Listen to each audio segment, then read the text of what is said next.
बढ़ेगा तो after load बढ़ जाएगा, पेरिफेरल रेजिस्टेंस अगर कम होगा तो आफ्टर लोड कम हो जाएगा।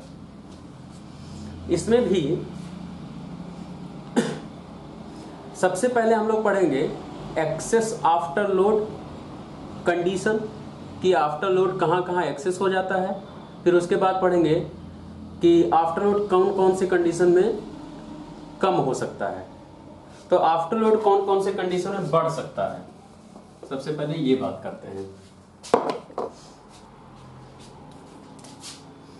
और आफ्टर लोड बढ़े और उससे कार्डियक फेलियर कैसे होता है ये बात करेंगे। सबसे पहला पॉइंट हम लोग पढ़ते हैं access after load. Access after load, access after load में सबसे पहला पॉइंट सिस्टमिक हाइपरटेंशन। सबसे पहला point systemic hypertension. Systemic hypertension क्या है?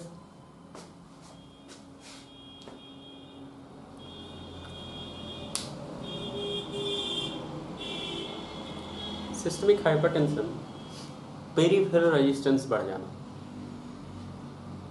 जो बाहर का पेरिफेरल रेजिस्टेंस है ये बढ़ जाए, और वेंट्रिकल्स जब पंप कर रहे हो 120 mm Hg से, तो नॉर्मली 120 mm Hg से पूरा ब्लड पंप कर देते हैं, और बाहर से जो पाइप्स हैं वो कॉन्स्ट्रिक्शन में रहें, वो हार्ड हो जाए, तो वेंट्रिकल्स को ज़्यादा फोर्स लगाना पड़ेगा, ईजिली ब्लड पंप नहीं हो पाएगा, वेंट्रिकल्स को ज़्यादा फोर्स लगाना पड़ेगा।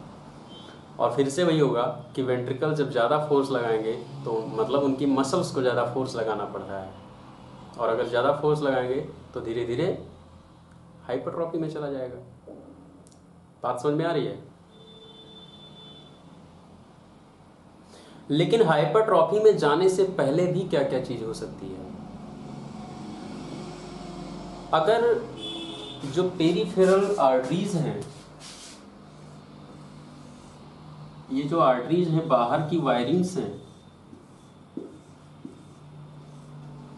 ये जो बाहर की वायरिंग्स हैं, ये वायरिंग्स जब सॉफ्ट होती हैं और इजीली स्ट्रेचेबल होती हैं तो यहाँ से ब्लड पंप होता है और सब जगह पूरे सेल तक पहुँचता है। ये जो सेल्स हैं यहाँ तक, सेल तक वायरिंग से ब्लड पहुँच जाता है। लेकिन अगर ये हार्ड हो जाए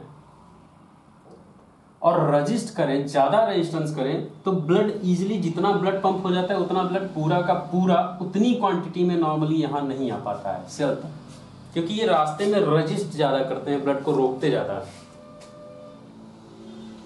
इसी को कहा जाता है सिस्टमिक हाइपरटेंशन। हाइपरटेंशन मतलब कि जो इनकी वॉल्स हैं वो ज़्यादा टेंस हो गई है, उनकी टेंशन बढ़ गई है, और वो ब्लड के ऊपर टेंशन क्रिएट करते हैं, तो ब्लड आगे बढ़ ही नहीं पाता है पूरा का पूरा। तो इन सेल्स में ब्लड की सप्लाई कम होनी शुरू हो जाएगी, और कार्डियक फेलियर किसे कहा गया है? ब्लड की सप्लाई ठीक से ना हो पाना। तो ये भी कार्डियक फेलियर का एक कॉज हो गया, हाइपरटेंशन। इसमें कॉज क्या रहा? प्री लोड बढ़ रहा है, रेजिस्टेंस बढ़ रहा है, लेफ्ट वेंट्रिकल जैसे। और ये कॉज भी है, अगर ऐसा रेगुलर होता रहे, अगर यहाँ रेजिस्टेंस बढ़ता जाए और ये रेजिस्टेंस कम ना किया गया, अगर ये रेजिस्टेंस कम ना किया गया और ये लेफ्ट वेंट्रिकल को रेगुलर ऐसी ताकत लगानी पड़ी, तो धीरे धीरे वेंट्रिकल हाइपरट्रॉफी में जाएगा, और उसके बाद भी अगर इसको फोर्स लगाना पड़ा तो हाइपरट्रॉफी के बाद फेलियर होता है, लेफ्ट वेंट्रिकुलर फेलियर होगा और लेफ्ट वेंट्रिकल फेल कर जाएगा। तो हाइपरट्रॉफी के बाद फेलियर स्टेज है, तो फेलियर होगा तो जरूरी क्या है कि इसका रेजिस्टेंस कम कराया जाए।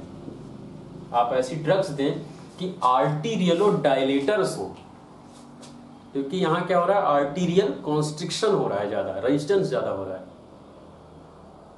आप ऐसी दवाइयाँ यूज करेंगे जो आर्टीरियलो डायलेटर्स हो, और ये डायलेट हो और ब्लड को ईजिली यहाँ आने दें। और जब ब्लड इजीली आएगा तो जो फोर्स वेंट्रिकल को लगाना पड़ता है वो ताकत नहीं लगानी पड़ेगी, वेंट्रिकल को थोड़ा रिलीफ मिलेगा। और अगर हाइपरट्रॉफी में है तो फेलियर से बच जाएगा, या अगर हाइपरट्रॉफी में जाने वाला है तो हाइपरट्रॉफी में जाने से बच जाएगा। क्लियर?